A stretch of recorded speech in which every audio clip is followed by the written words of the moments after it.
O significado da religião.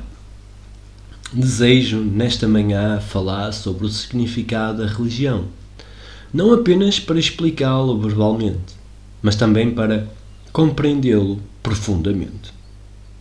Mas antes de nos aprofundarmos nesta questão, precisamos ficar bem esclarecidos sobre o que é mente religiosa e qual o estado da mente que investiga, de facto, a questão da religião. Parece-me sumamente importante compreender a diferença entre isolamento e solidão. Quase toda a nossa atividade diária se concentra em torno de nós mesmos. Baseia-se em nosso particular ponto de vista, em nossas próprias experiências e idiosincrasias.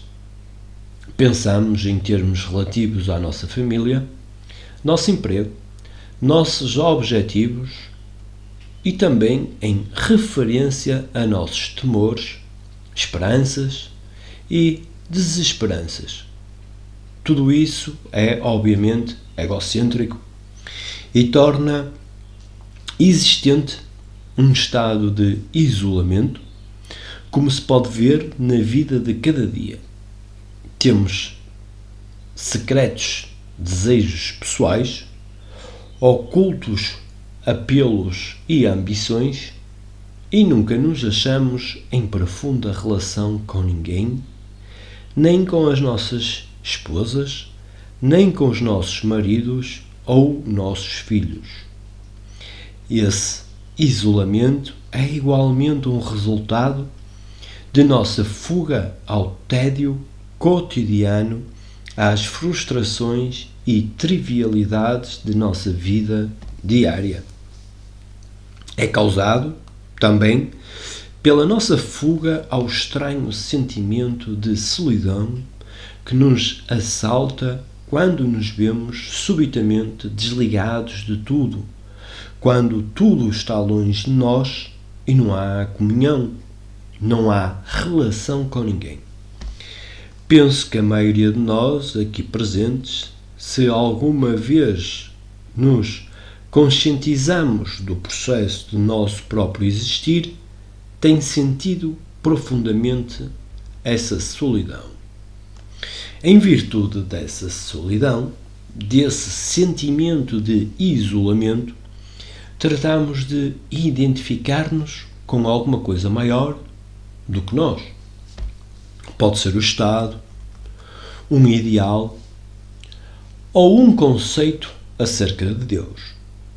Essa identificação com algo maior ou imortal, algo exterior à esfera de nosso pensamento, chama-se geralmente religião e conduz à crença, ao dogma, ao ritual, a atividades separadas de grupos rivais, cada um dos quais crê num diferente aspecto da mesma coisa. Assim, o que chamamos religião produz mais isolamento ainda. E vê-se também como o mundo está dividido em nações rivais, cada uma com seu governo soberano e suas barreiras económicas. Embora todos sejamos entes humanos, temos edificado muralhas entre nós mesmos e nossos semelhantes com o nacionalismo, a raça, a casta, a classe, o que, por igual, gera isolamento, solidão. Ora, a pessoa que se envolve na solidão, nesse estado de isolamento, nunca terá a possibilidade de compreender o que é religião. Poderá querer ter certas teorias, conceitos, fórmulas, poderá procurar identificar-se com o que chama Deus, mas a religião, assim parece, nada tem que ver com crenças, sacerdotes, igrejas ou os chamados livros sagrados. Só podemos compreender o estado da mente religiosa ao começarmos a compreender o que é a beleza. E a compreensão da beleza tem de começar pela solidão total. Só nesse estado é que podemos conhecer a beleza. Solidão, evidentemente, não é isolamento, nem singularidade. Ser singular é apenas de algum modo ser excepcional, ao passo que o estar completamente só requer extraordinária sensibilidade, inteligência, compreensão. Estar completamente só implica que a pessoa se encontra livre de toda a espécie de influência e, por conseguinte, isenta da contaminação social. Temos de estar sós para compreender o que é religião. A verdadeira religião, que é descobrir individualmente se existe algo imortal, eterno. A mente, tal como é na atualidade, resulta de milhares de anos de influência biológica, sociológica, ambiente, climática, alimentar, etc. Isso também é bem óbvio. Sois influenciados pela alimentação, pelos jornais, por vossa mulher ou marido, por vosso vizinho, pelo político, pela rádio, pela televisão e outras coisas mais. Estais sendo influenciados pelo que vos é despejado na mente consciente e na inconsciente de muitas e diferentes direções. E não é possível estarmos conscios dessas numerosas influências de maneira tal que não nos deixemos enredar por nenhuma delas. Do contrário, a mente se torna um mero instrumento do ambiente.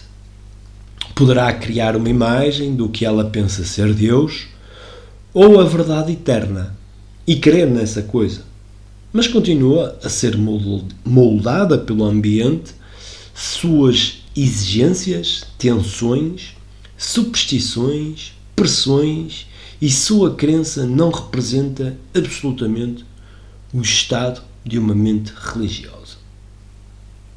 Como cristão, fostes criado numa igreja, construída pelo homem, no decorrer de 2 milénios, com seus sacerdotes, dogmas, rituais. Em pequeno, batizaram-vos e, enquanto cresceis, disseram-vos o que devieis crer. Passastes por todo esse processo de condicionamento, de lavagem do cérebro. A pressão dessa religião, com sua máquina de propaganda, é obviamente forte, sobretudo porque é bem organizada e está apta a exercer influência psicológica mediante a educação, a adoração de imagens, a atemorização e o condicionamento da mente. Em todo o Oriente, também, as pessoas estão fortemente condicionadas por suas crenças, seus dogmas, suas superstições e por uma tradição que remonta a 10 mil anos ou mais. Ora, a menos que a mente esteja livre, não terá possibilidade de descobrir o que é verdadeiro, e estar em liberdade é achar-se livre de qualquer influência. Tendes de livrar-vos da influência da nacionalidade e da influência de vossa igreja, com suas crenças e dogmas.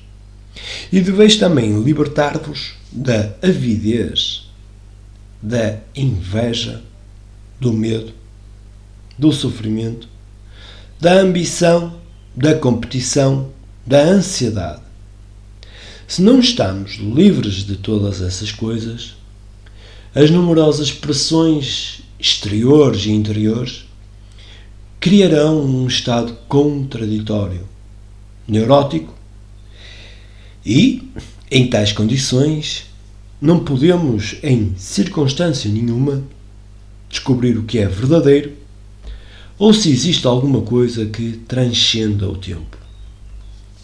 Vemos, pois, o quanto é necessário que a mente se livre de toda a influência.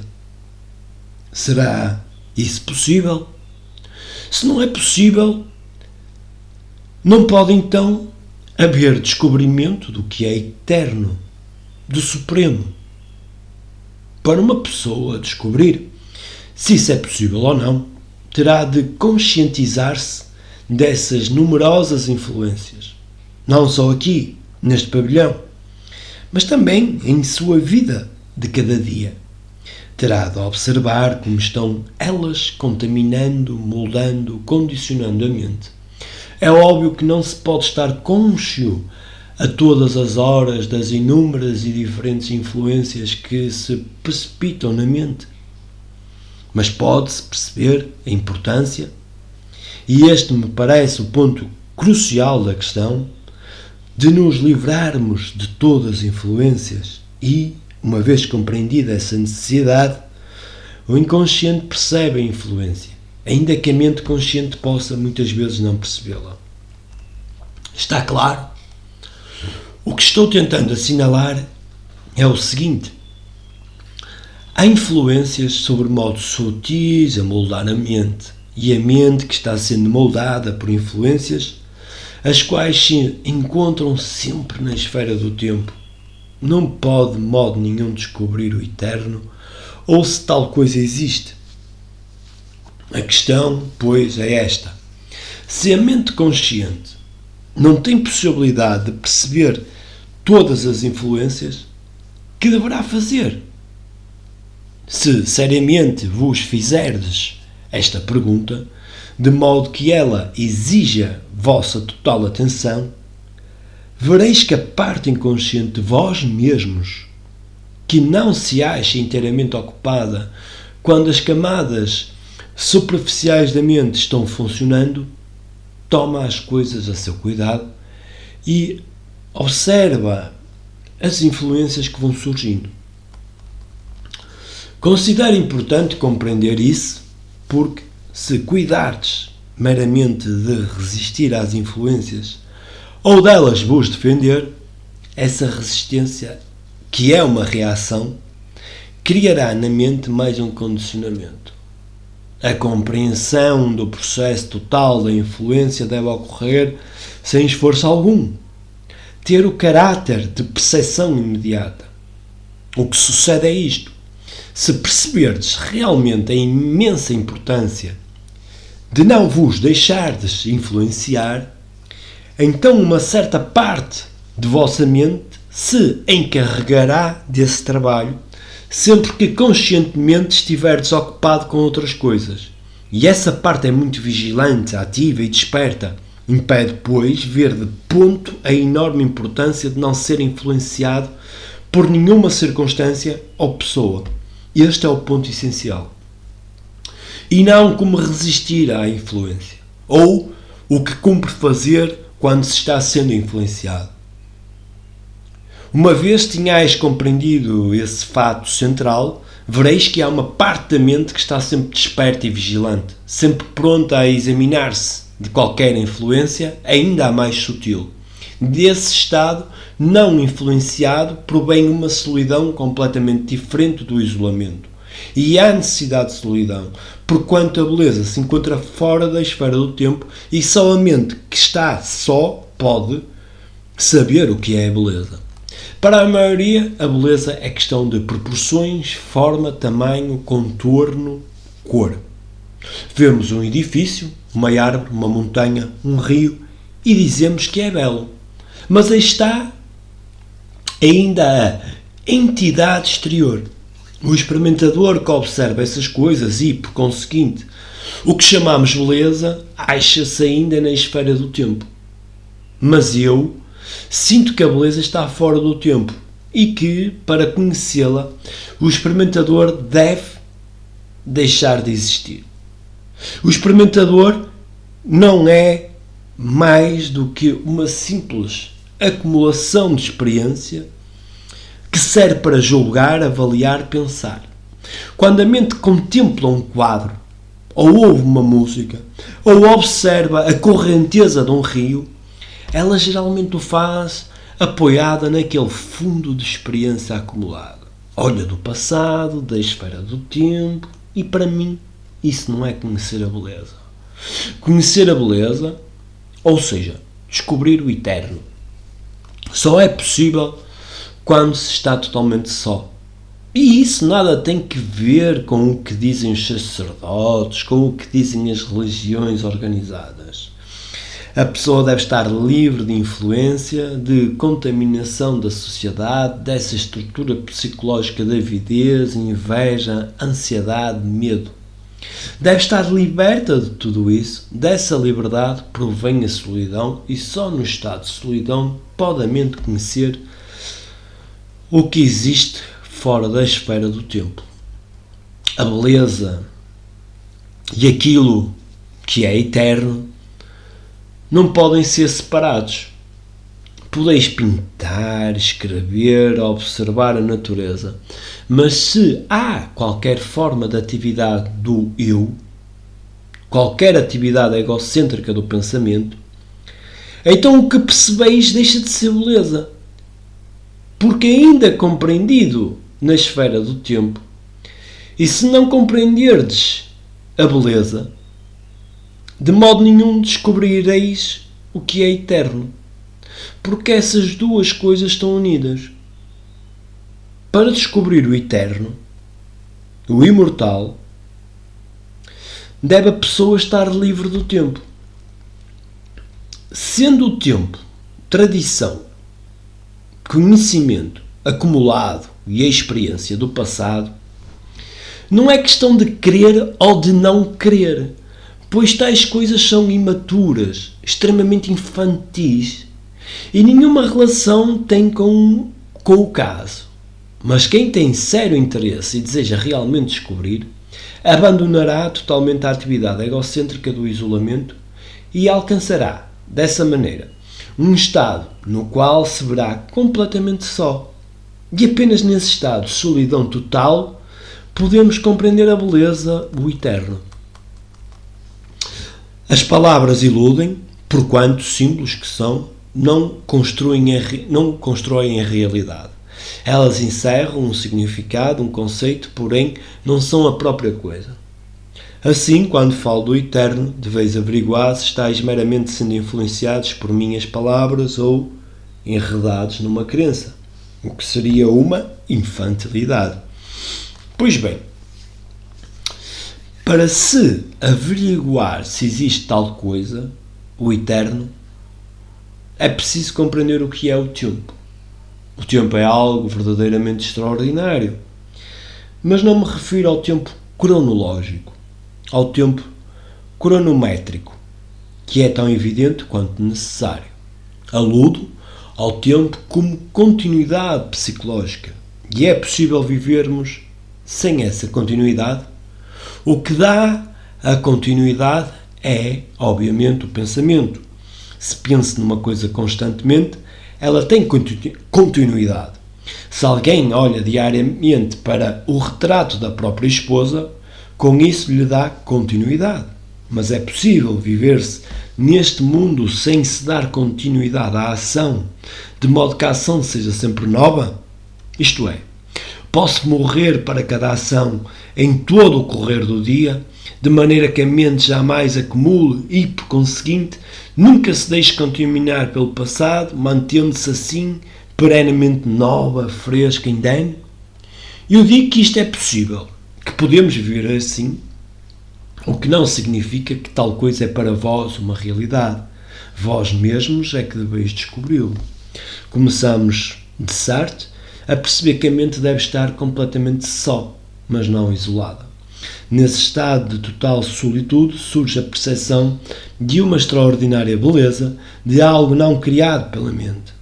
Isso nada tem que ver com o juntar algumas notas musicais ou espalhar tintas para pintar um quadro, mas achando-se só, a mente está imersa na beleza e, em consequência, é sobremodo sensível. E, sendo sensível, é inteligente. Sua inteligência não é a inteligência da sagacidade ou do saber, mas tampouco a capacidade de fazer determinada coisa. É inteligente no sentido de não estar sendo dominada nem influenciada, de ser sem medo. Mas para achar-se nesse estado, a mente deve ser capaz de renovar-se todos os dias. E isso significa morrer cada dia para o passado, para tudo o que conheceu. Ora, como disse, a palavra, o símbolo, não é realidade. A palavra árvore não é a árvore. E devemos, pois, estar atentos para não nos deixarmos enredar em palavras. Estando a mente livre da palavra, do símbolo, torna-se bem sensível e apta a investigar e fazer descobrimentos. Afinal, busca o homem essa coisa há longo tempo, dos tempos mais antigos à atualidade. Deseja encontrar algo que não seja de concepção humana. Embora as religiões organizadas nada signifiquem para o ser inteligente, contudo elas sempre proclamaram existir algo transcendente e o homem nunca deixou de procurar essa coisa, porque sempre viveu no sofrimento, na aflição, na confusão, no desespero. Vendo-se em incessante estado de transitoriedade, deseja encontrar algo permanente, perdurável, que tenha continuidade. E sua busca, por consequência, sempre esteve confinada na esfera temporal. Mas, como se pode observar, não há nada permanente. Nossas relações, nossos empregos, tudo é transitório. Dado o nosso medo e essa transitoriedade, estamos sempre em busca de algo permanente que chamamos o imortal, o eterno, ou como preferirdes. Mas essa busca do permanente, do imortal, do eterno, é mera reação e, por conseguinte, sem validade. Só quando a mente está livre desse desejo de certeza, pode começar a descobrir se tal coisa existe. O eterno, algo que transcende o espaço, o tempo, pensador e a coisa em que pensa ou a que busca. O observar e compreender tudo isto requer plena atenção e flexibilidade da disciplina resultante de tal atenção. Nessa atenção não há distração, não há tensão, não há movimento em nenhum sentido, porque todo movimento dessa natureza resulta de influência, quer do passado, quer do presente. Nesse estado de atenção livre de esforço, apresenta-se uma extraordinária consciência de liberdade, e só então, achando-se totalmente vazia, quieta, serena, está a mente capacitada a descobrir o eterno. Talvez desejeis fazer perguntas a respeito do que foi dito nesta manhã. Pergunta: como pode uma pessoa ficar livre do desejo de certeza? Krishnamurti. A palavra como se põe método, não achais? Se sois arquiteto e eu vos pergunto como se constrói uma casa, podeis dizer-me o que se tem de fazer, porque há um método, um sistema, uma maneira de executar esse trabalho. Mas a observância de um método ou o sistema condiciona a mente. Vê depois o obstáculo que suscita o emprego da palavra como. E também precisamos compreender o desejo. Que é o desejo? Outro dia estive examinando isso e espero que aqueles que então estiveram presentes tenham aprendido o significado do que eu disse e não se sintam enfadados com o que agora estou dizendo. Porque, com efeito, a pessoa pode ouvir estas palestras numerosas vezes e cada vez perceber algo novo. Que é o desejo? Como disse naquele dia, ao ver ou perceber, depois o contacto e ainda a sensação e, por fim, o aparecimento do que chamamos desejo. É isto, por certo, que acontece. Prestai toda a atenção. Veis, por exemplo, um belo carro. Desse próprio ato de ver, mesmo sem tocar o carro, há a sensação que cria o desejo de conduzi-lo, de possuí-lo. Não nos interessa aqui o como resistir ao livrar-se do desejo, porque o homem que resistiu ao desejo e pensa ter ficado livre dele está, em verdade, paralisado, morto, O importante é compreender todo o processo do desejo, quer dizer, compreender tanto a sua importância como sua total insignificância. Nós temos de saber, não como extinguir o desejo, mas sim descobrir aquilo que lhe dá continuidade. Ora, o que dá continuidade ao desejo? O pensamento. Pois não. Primeiro vê-se o carro. Vem depois a sensação, seguida do desejo. E se o pensamento não intervém e não dá prosseguimento ao desejo, dizendo, preciso possuir este carro, como poderei adquiri-lo? Ou então o desejo termina. Entendeis? Não estou acentuando a necessidade de ficarmos livres do desejo, muito ao contrário. Mas é preciso compreender a natureza do desejo, porque veremos então que não haverá a sequência do desejo, senão outra coisa completamente diferente. Assim, o importante não é o desejo em si, porém o fato de lhe darmos continuidade. Por exemplo, damos continuidade ao sexo por meio do pensamento, de imagens, de fotografias, de sensação, da lembrança. Mantemos viva a memória dessas coisas pensando nelas, e isso faz vibrar a sexualidade e os próprios sentidos. Bem sei que os prazeres sensuais têm real importância, mas nós lhes atribuímos, pelo desejo de repetição, um exagerado valor em nossa vida. Consequentemente, o relevante não é que nos livremos do desejo, porém que lhe compreendamos a estrutura e como o pensamento lhe dá vitalidade. Isso basta. A mente é então livre e ninguém precisa procurar o meio de libertar-se do desejo. No momento em que o procuramos, envolvemos-nos em conflito. Sempre que vedes um carro, uma mulher, uma casa, ou o que quer que vos atraia, o pensamento interfere e desperta o desejo. E tudo se torna um problema interminável.